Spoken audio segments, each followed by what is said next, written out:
Another edition here of Getting There with Goz, where we talk about the career journeys of athletes, coaches, media members, business owners from upstate New York. If you're a Capital Region sports fan and you think about non-traditional media, you've probably seen this guy on a video or a podcast before. That is John Longton. If you don't know his story, we're going to get into it, but first we got to start at the beginning as we always do. Let's go back a younger version of you, 6, 7, 8 years old. What'd you want to be as a kid when you grew up? Was it the same dream job when you were 18? Where'd you grow up? Tell us a little bit about a younger John Longton. Before I found sports, which everyone wants to get into sports, I actually wanted to be a fireman. And my mom has pictures of me having fireman birthdays from the age of like 2. And yeah, crazy. It's great. It's a little tease for later on, by the way. Yeah, For some we'll people get who to know that. you, that's why that tease is coming up. All right, so you want to be a fireman, but you eventually find your love for sports. Let's go to when you're 18 years old. Where are you going to high school? Take us through that kind of thought Okay, process of what the next step might be. Yeah. I went to Clayton A. Boughton Junior Senior High School, Voorheesville, for those who know. And I wanted to be a sportscaster. So I went to U Albany, or not U Albany, I'm sorry. I went to Hudson Valley Community College. And I was in their broadcast communications department. They don't even have broadcast communications anymore. It was just like something they had tied in with the new school radio and television. And that's where my journey began. And I actually got away from it. I got out of college and got away probably in 2007 from it. Didn't take me until about 2015 to get back into it.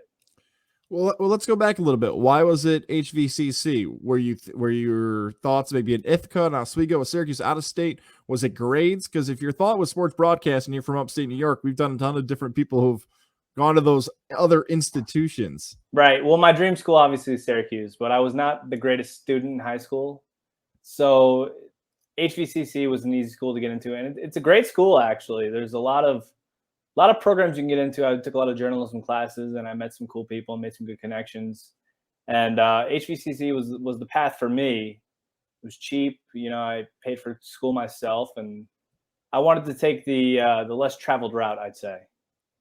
All right, so it's 2007. You're at HVCC. You're getting some experience. You're hyping them up. You feel good about it, but you decide to pivot. Take us through that thought process of why it might not be sports broadcasting. Why you decided to make that change. Well, guys, it was a life change. I lived in Voorheesville, and my car at the time broke down, and it was so late in the semester that I couldn't withdraw from my classes. So I basically couldn't make it to campus. It was 40 minutes away, and I failed out of school, and that actually derailed my whole career, to be honest. It was probably one of the rough patches of my life. Left school, couldn't get back in. I wasn't eligible for financial aid or anything like that. So I kind of got into waiting tables and making money that way, and just had no direction when that happened. It was a thing that happened, and I just something that I had to deal with. So something happens between this process of 2007 to the timeline you just offered up to me to 2015. That's an 8-year window of sports broadcasting. Is it still in the back of your mind? When you're doing this new course of your career, is it like, you know what, I'm finding something that I'm good at? Take us through what that kind of period of your life was like and why that spark had reignited about doing sports broadcasting and media in particular for your career. Well, I wish it was more interesting than what it was, but it wasn't. I just waited tables and kind of got caught up in the waiting tables lifestyle. You know what I'm saying? You wait tables and you go out for drinks after, and kind of I had no direction. I was just making cash money, making good money, to be honest, for my age, and got tied up with maybe the wrong people and just kind of partied. Not gonna lie, I was a partier. Well, here's the thing, though. Like, I guarantee you there's so many 19-year-olds or 18-year-olds who have a similar path, especially post-COVID, where college could have changed, income could have changed, family could have. There's so many different people that you're telling the story in the late 2000s, early 2010 window. I'm sure this is happening to probably somebody listening right now that decided. So, although you're enjoying that lifestyle, 2014, 2015, something changes because media does pop back into your career. Yeah, it does. All throughout my stint waiting tables, I actually still wait tables, by the way. It's something that I'll do until I can't do anymore. It enhances my people skills. We'll get into my people skills later on in the episode.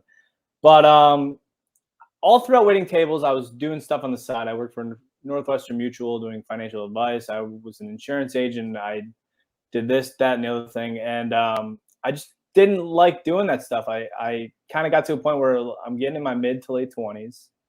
And I'm like, you know what? I've got one shot of this thing. I might as well give this broadcasting thing one last shot and see what happens. So I kind of quit my insurance job, and for a few weeks I had no direction. I knew I didn't want to do that anymore. So I was helping my uncle out doing duct cleanings. He does HVAC heating and cooling, doing duct cleanings, furnace installations. And after all my schooling and connections I made, I got a job with you at ESPN Radio, and came to fruition. I got to speak in those same microphones. It was actually very surreal to get the internship, let alone hired there. Wait a second. Hey, hang on.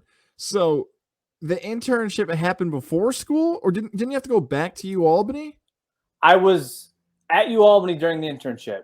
So after the internship, you guys hired me, but all throughout I had that in my eye. Like, I want to get to ESPN Radio, and I want to give it a shot. So I went to Hudson Valley. I was they didn't have journalism or broadcast communications back when I went the second time around. So I was an individual studies major.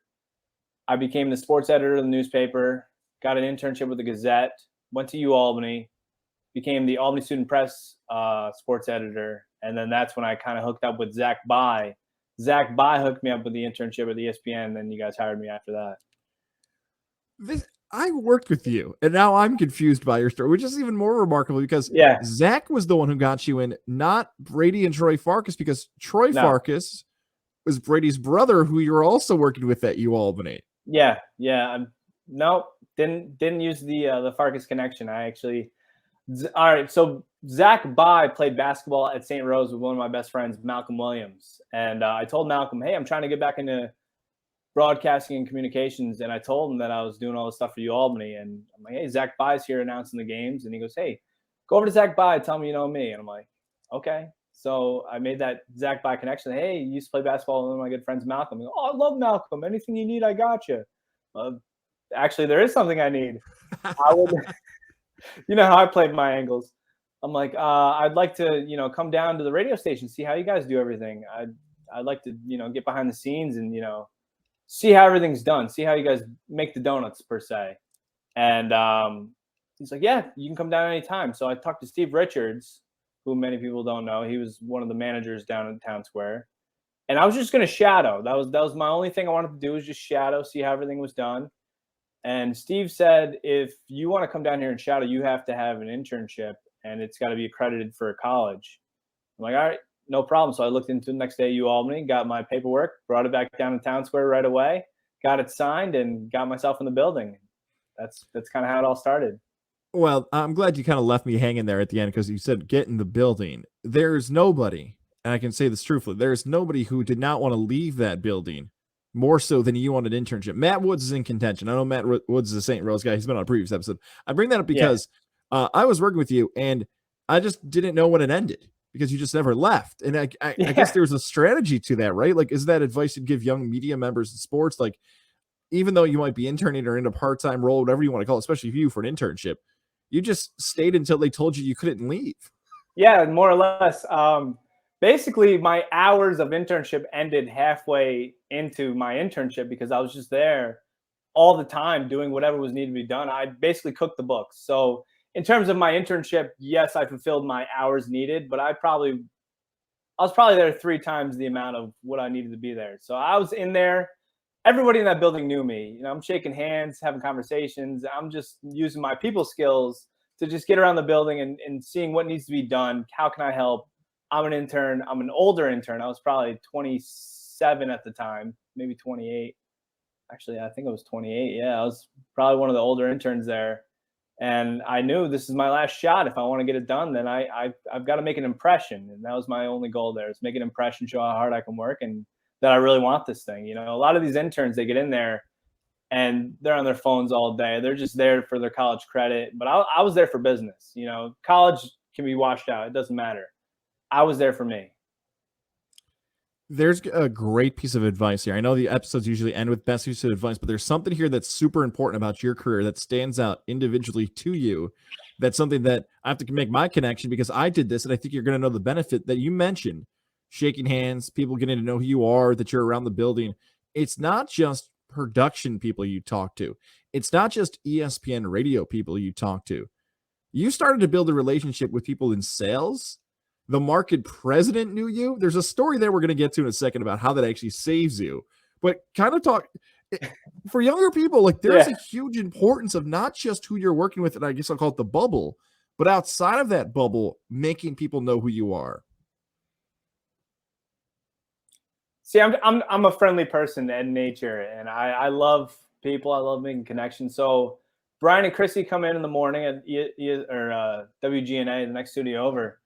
I became like best friends with them right away. And they're my biggest supporter in terms of getting hired. They're giving me advice like, hey, you need to do this, you need to do that. And I'm like, you guys are right. You know, I should make it known that I'm not just here for an internship. I'm here to make a career, you know?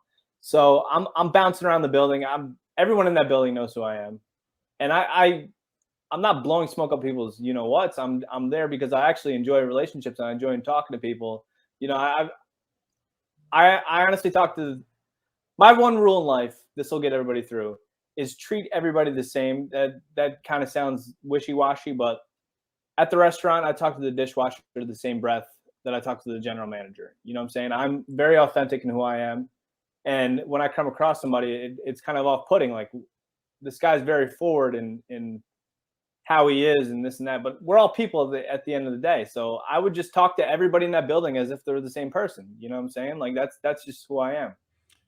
Well, let's talk about a relationship you have with the market president. We won't have to say his name. It doesn't matter at this point. But I can honestly say I think scandal might be the best way to describe what happens here. As the program director of ESPN, and I was truly unaware this happened. Let's tell the story of how you should have, let's be real, should have been fired by ESPN Albany, but you didn't, and it was saved because of a relationship. Take us through what you decided to do, your potential regrets of what you did, and how you were still employed after you did it. So I had a podcast called Rated R Sports Talk, very Barstool-esque. It was around the same time Barstool became bigger and bigger. I want to say I got my inspiration from Barstool. I didn't. I just something I wanted to do on my own. It was like sports and comedy blended. You know what I'm saying? My goal in life is to be the Howard Stern of sports talk radio. That was my goal, at least at that time. So as an employee there, we all have the key to the building. And I know what time you guys wrap up with things around there. And I was kind of sneaking in late night, bringing in my own crew. And we had a little podcast. And it was called the Rated R Sports Talk Podcast. And had a little bit of traction, got a little more and more followers every episode. And it was a blast. I felt like I made it at that point. Even though I didn't make any money, I felt the fact that I could get in the building, speak onto the ESPN radio microphones, and put out my personal product. That was just like such a self-satisfaction thing for me to happen. And we got about 13 episodes in, and somebody in the upper management caught wind, and that's kind of where this story ends with the podcast. Let me clarify a little bit. The clean version, the older, more sophisticated and composed John Longton that I've known. Your role, just to clarify this, it was a mix between producer, board op, fill-in host. So for those who don't know you, like it was kind of like a do-it-all utility guy at this point, which is a pretty standard job. That and promotions assistant, usually a foot in the door job for radio post-internship. For that Rated R podcast, you guys dressed up in Halloween, and let's say things were being consumed. Everybody's over 21, though. All right. Yeah, right? Exactly. Okay. All right. So, which is not the craziest thing in the world because beer vendors and other people have brought booze into a building. That's where the concern is, though, that and there's a huge element to this that you did something dumb to kind of leave the proof out there for you. Okay. So for every episode that I did, I kind of wow, we got away with that. Maybe we can do a little more. Maybe we can do a little, it just kept getting more and more. Not like we were doing anything crazy. We were just not being. We were out and about what we were doing. We weren't hiding the fact that we were in the studio late night doing a show, and I thought the show was great. I thought it was hilarious. It was sports topics. It was guys being guys, and then we got to a Halloween episode where I had this bright idea. I thought it was great that let's all dress up in a certain costume. We'll go Facebook Live and get the viewers to tune in. So we went Facebook Live. I was a German guy. I had my lederhosen on, and I had this big liter of beer that I was drinking, and I didn't think it was a bad idea at the time, but in hindsight, it was pretty dumb. It's kind of like when I was younger and I used to film myself throwing snowballs at cars. If they wanted the evidence of who hit the car with the snowball, they've now got the evidence. The camera was out. But despite that, despite doing what you did, the intention was, hey, we're this off the beaten path, non-traditional. We're this late. We're just trying to relate to people. Right. We're trying to get viewership. For that business that we're in, we need clicks. We need to relate to people. We need to be funny. We need to be timely. We need to joke around and be a little self-deprecating. And it wasn't seen like that by upper management. Well, you're trying to zig and everybody else is zagging. So it's like, hey, This is over here. I'm going to try something completely different. Either they're going to hate it or they're going to love it. They hated it in that moment, but the premise behind what you're doing is so much different in 2022 than maybe even looked at in 2017, because the ideas that you've had are, okay, different than what anybody else. If I'm going to stand out, if I'm going to do something different, I got to try something different. But look, you stuck around though. Look, they said, hey, just don't ever do that again. We know the premise you're trying to pull off. You're trying to create content. You're trying to get your name out there. Just don't be an idiot. Guys, we can go deeper into that story if you want. I remember to the day what happened. I was in school in a history class at Albany. You call me. I leave class. Say, hey, guys, what's going on? You need to get down to the station right now. I'm like, why? I can't talk about it on the phone. Just get here when you can. And I'm like, okay. So I hung up the phone. And I'm like, oh, geez, here we go. But then I talked myself into, like, they found my podcast. I think they dig it. I think I'm getting signed. That's just my messed up brain. Like, no, it was not. That was not your thought. It was part of my thought. It was like smidge. Like, I knew I was in trouble, but I'm like, wait a minute. This might put me on the map. That, like, I'm willing to take risks. I'm going to go out there. I'm going to get it done. And maybe they like that. Maybe they like somebody that takes charge, doesn't wait for somebody to tell them to do something. Because all the time in the building, I didn't wait for somebody to ask me to do work. I would just get it done. I would clip promos or do whatever else that had need to be done. And obviously, the bulk of my thought process is like, yeah, I'm getting fired. But then I'm like, maybe I'm not getting fired. Who knows?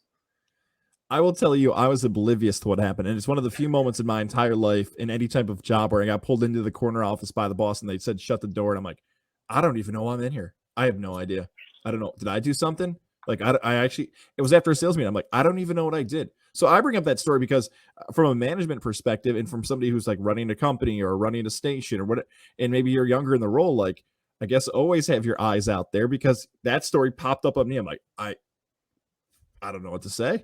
I'm watching this with you guys. Like, I don't know what's going on. So, all right, let's get past that. Well, I want to actually make a point that if you look now at new media, as people are calling it, it's more and more like what I was doing 5 years ago. So yes. I was kind of ahead of the curve. Tooting my own horn. I always toot my own horn. Whatever. But if I stuck with that for 5 years, I'd probably be a billionaire. Just throwing that out there. Well, let's talk about that new media side, whether you would have been a billionaire or not. In this role, are you working with Two Buttons Deep? Who is Two Buttons Deep? Let's kind of go through that scale because some people outside of the Tampa region may not know. If you want to talk about it, what you were doing at that point. I've got no level. So I was with Two Buttons Deep. Actually, I think after that, I got with Two Buttons Deep. So that was after my podcast had ended. I was with Two Buttons Deep. Two Buttons Deep is basically it's a local bar stool. It's a local media entertainment website. It's like satirical journalism, more or less. You cover a story, but you cover it. You want to make people laugh. You want to make people click on the story. Basically, the way the internet works, guys, I'll explain this to you right now, is if somebody likes your video and they share your video, that's a piece of them. They're sharing a piece of them. They want the audience to know, hey, I shared this video. You should look at this. It's like showing somebody a new song. Like, hey, I didn't know this artist. Wow, that's really good. God showed me that artist. And that's kind of relating that artist with you. You know what I'm saying? So if you tap into people and you can get them so much to share your video, that's them sharing a piece of themselves. Like, hey, look at this. I'm sharing this with you. And you'd say, hey, oh, God shared that with me. That's right. Or this person shared that with me. It's not me, myself. It's just the genre. You know what I'm saying? Like, yes. It was like a class I took on that at Albany. Would you say the role that you had at Two Buttons Deep may have been the strength or the highlight of your media career at that point? Because it felt like a perfect fit for the content they wanted you to create, or vice versa.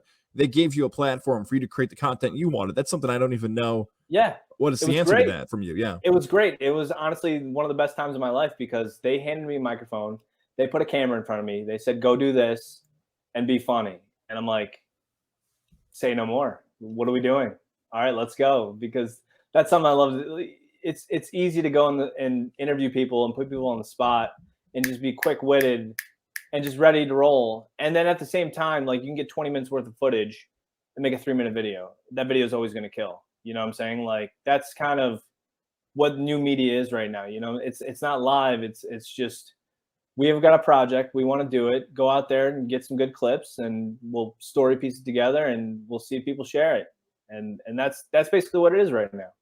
Well, let's talk about the highlights of some of those videos. How many views they got, them going viral, some of the people you would talk to. My first ever video for Two Buttons Deep got 1.5 million views. It was killer. It was basically like, wow, that's, I thought every video was gonna be like that. Basically, it was my biggest video was my first video, and it was all downhill from there. 1.5 million. What was it about? It was called If Waiters Did Press Conferences. So I've done a bajillion press conferences covering sports. You know, you ask the question, you get the coach's answer, coaches speak. You know it's gonna go. You know, press conferences, even though they're not scripted, you know exactly how they're gonna go. You know what everyone's gonna say. So I'm like, what happens if a normal person did a press conference, like a waiter? So I did a waiter after my shift. I came in and I answered questions from local media, and people loved it. They shared the heck out of it. You had an interview with Big Poppy, Barstool. You tracked down Dave Portnoy, both Saratoga events, right? Yeah, yeah, those are awesome. The Portnoy thing, I was really nervous for. I kind of went up to him, guns blazing, microphone in hand, and just went right into it. And he had no idea what was going to happen. And the Ortiz thing, it was, I don't want to say it was set up, but the strategy to get there was much more strategic, much more tedious to like toe the line to get up to him. So by the time I got to him, I knew what I was going to say. But like the Portnoy thing was just, oh, he's here. Oh, let's go get him. We got a press pass. All right, we know where he is. And like my heart's racing like this on our way walking to him. And I'm like, I hope this guy likes me because he's my idol. You know what I'm saying? Like he is a trailblazer. He is. I don't want to say I mirror my game after him, but I just respect. I think he's creating a place in which I can work in. You know, not Barstool, but just the consumption of his media. People are looking for that new style media. I think that he's a trailblazer and such. Like he's creating that kind of arena for me to work in. You and I had so many conversations about this in the producer room at ESPN Radio, where you'd show me the content, and I'd watch the entire video, and I'd laugh, and I'd love it, and I'd be like, why can't we as a radio station or a television station, or we'll call it traditional media, can't bring that stuff? I don't know if it was a lack of understanding. I don't know if it was a lack of Could never monetizing. get the green light. We could never get the green Right. light. I had all these ideas. Yeah. I'm like, hey, listen, these guys are doing this. These guys are doing that. You can put me behind the scenes. You can give me access to these people. We can do this type of way, but it's so templated over there that got to blog. You got to do this. You got to do that. You got Look, to I don't think that's even Town Square though. It doesn't even matter. It could be It's just Cumulus. radio in general. It's just like, yeah, some people are slower to it. It could be television to that. It's, I don't know if it's a phase of not knowing, whatever it might be.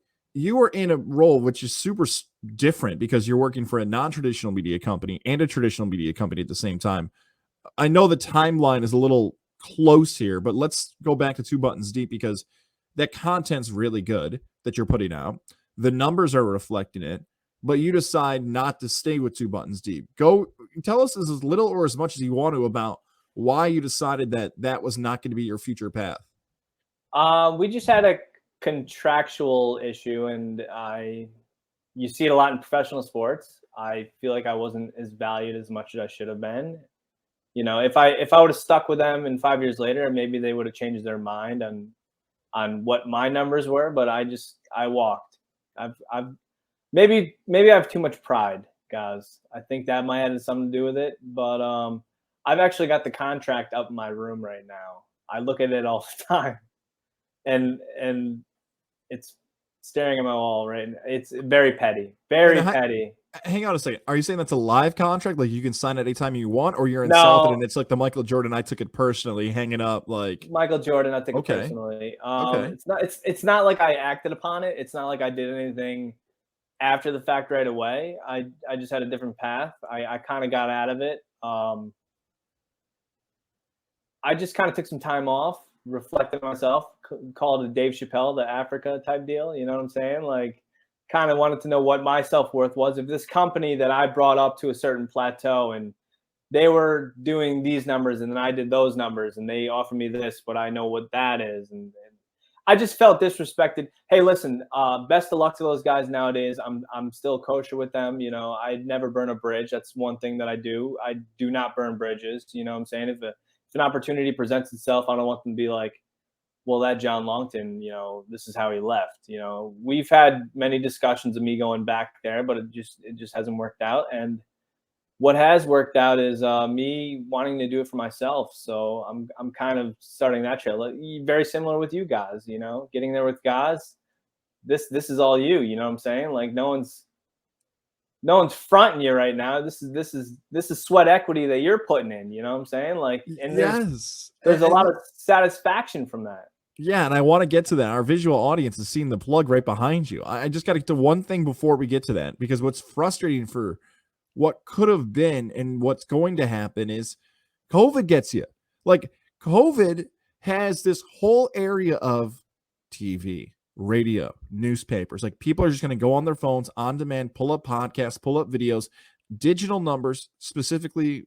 I don't even want to say sports because there's no sports at that point, but like, your time to step up to the plate was coming, and a bunch of people got laid off in COVID, and you were one of them. It had been one of the most frustrating times because you're like, no. This is when you need me the most. Right. Not Yeah. not to let me go. Well, that was before COVID, the total two buttons thing. But I want to say that I lost like 5 jobs during COVID. I had Town Square Media. I was doing the Albany Patroons. The Times Union hired me to cover high school sports, and like 2 days later, they're like, "Oh, we don't need you anymore." And that was my dream, to work for the Times Union. I used to read Mark McGuire back in the day, Tim Wilkin back in the day. I used to read the Times Union every day as a kid growing up. Look at the box scores, look at this, look at the American spread. The Times Union and I, we had an infatuation with each other. They just didn't like me as much as I liked them. But I had trivia nights. You know about the trivia nights. We'll get Shout into out to that. Across the Street Pub. Shout out to Greg. Yeah, exactly. Also, Ben over there at Doghouse Beer Garden, and you can't forget Tipsy Moose. That's right. But I had that. I was Ubering. Uber was cut off. I had the Cheesecake Factory. That was done. And I think that's where I was at. Yeah. I think that's all we want to have. And my beef jerky prices went through the roof, so I couldn't do beef jerky anymore. Yeah, the price of beef went from like 2 and change a pound to like 6 and change a pound. And I'm like, my whole livelihood was cut. I just laughed, not because of the end, because the beef jerky did get a plug 30 minutes into this podcast. Where I'm that's the only business I will not promote for you, is your beef jerky business. Okay. Don't need it promoted. Thank you. That's all word of mouth stuff, you know? All right. So a change happens, multiple changes happen in your life. But now in 2022, in this summer, when this is getting taped in July, John Longton, like the Undertaker gif, is sitting up. He's timed it up right. Take us through this new media venture that's on the way for you coming up. This is called 518, or I'm sorry, We In There 518. WeInThere.com is in the works right now. One of my buddies, Tyler McNeil, I worked on him with the Albany Student Press and also the Hudsonian. He was a managing editor. He's real big into that new form of journalism, that quick quip, satirical stuff. Him, one of my buddies, Richie Villanueva. He's a very funny guy that I work with, the Cheesecake Factory. A couple other people. We're starting our own venture. We're tired of putting into other people's stuff. I'm tired of giving you my sweat equity, and then at the end of the day, anything can happen, and I have to go home.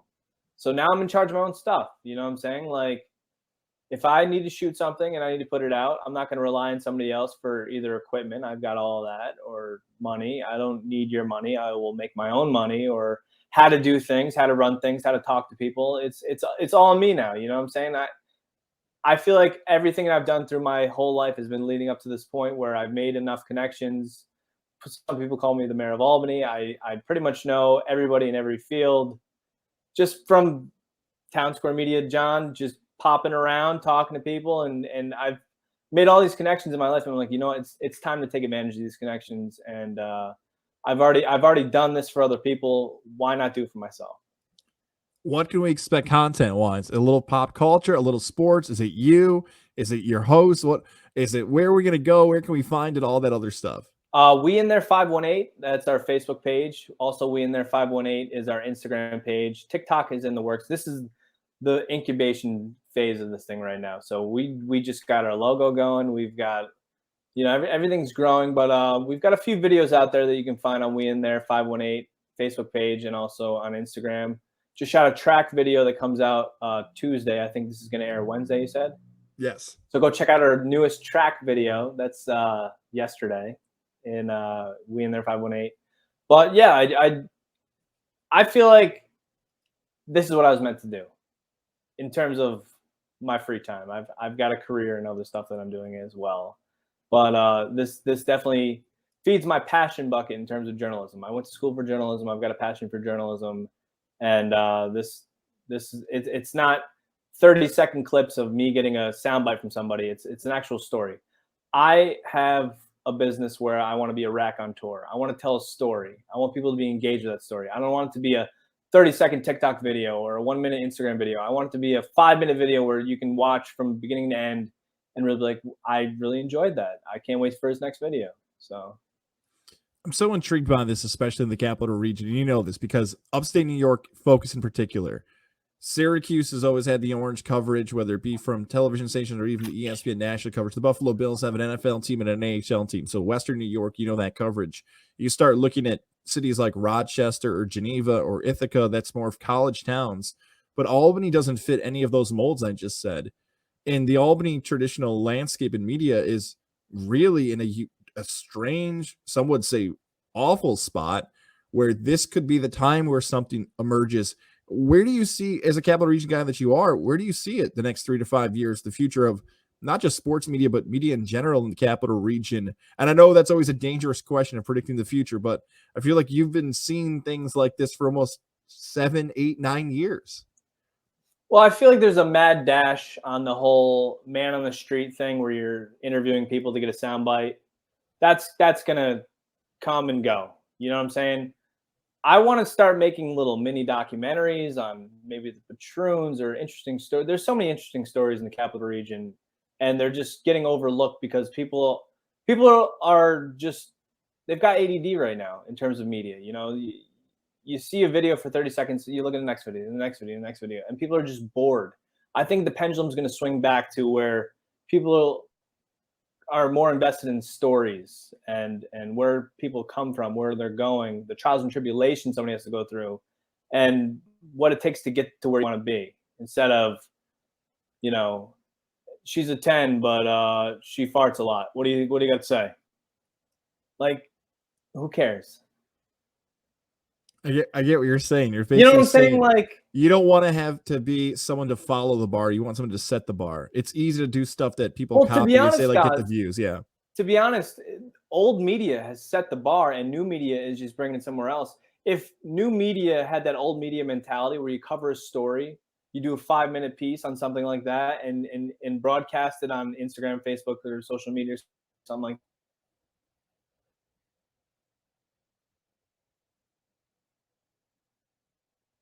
you know what I'm saying? Yes. The content has to look, it's competition content. Everybody's got a field, everybody's got a platform. It's happening now goes back to what you said earlier on, that people can look at it and say, what do I think's better? Like, what do I want to watch? What do I want to enjoy? What haven't I Oh, so seen much before? Why is competition. something different? There's Right. But that's a so good much thing. competition. The competition's a good thing because it kind of, this is the difference between you and I. This is the fun part of this conversation about being close to the same age at times, where it's like, we got to watch this happen. And when people look at these other companies and they're like, why is stuff not resonating? Why is stuff not? Because there's other stuff that's better.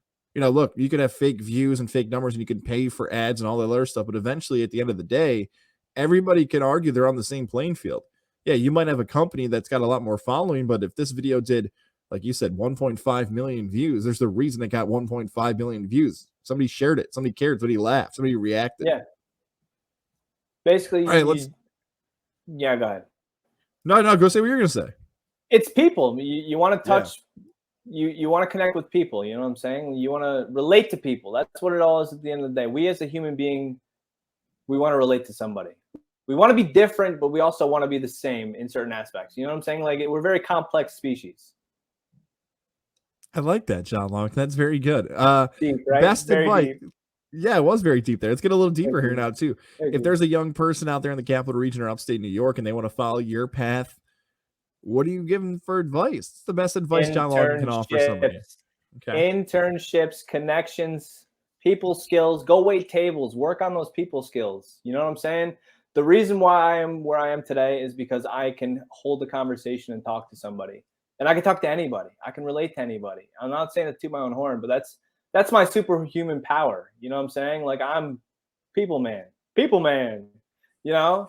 Like just get out there and talk to people and just have conversations and be uncomfortable. You know what I'm saying? Like go through all these different types of situations where you know how to carry yourself if you're in a foreign situation and you've never seen something before. You're like, oh, last time it was like this, I did that and it worked for me there. Or last time I did this and it was like that and it didn't work for me there. And just hold your own, have confidence. And that's basically all I got for you. It's a tall order, guys, because people are very insecure these days with social media. All you're doing is looking at news feeds and looking at people wearing makeup and taking vacation photos and this and that, and you're just wondering, what the hell am I doing with my life when Sammy Sue down the streets doing all this other fun stuff, and we're just in constant competition. But just have fun with it, But internships, you want to make connections, show people your value, show people you're willing to work.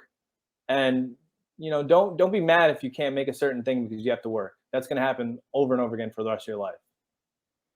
He is the hustler. You've seen his videos. More video content on the way. John Longton, thank you for doing this, my friend.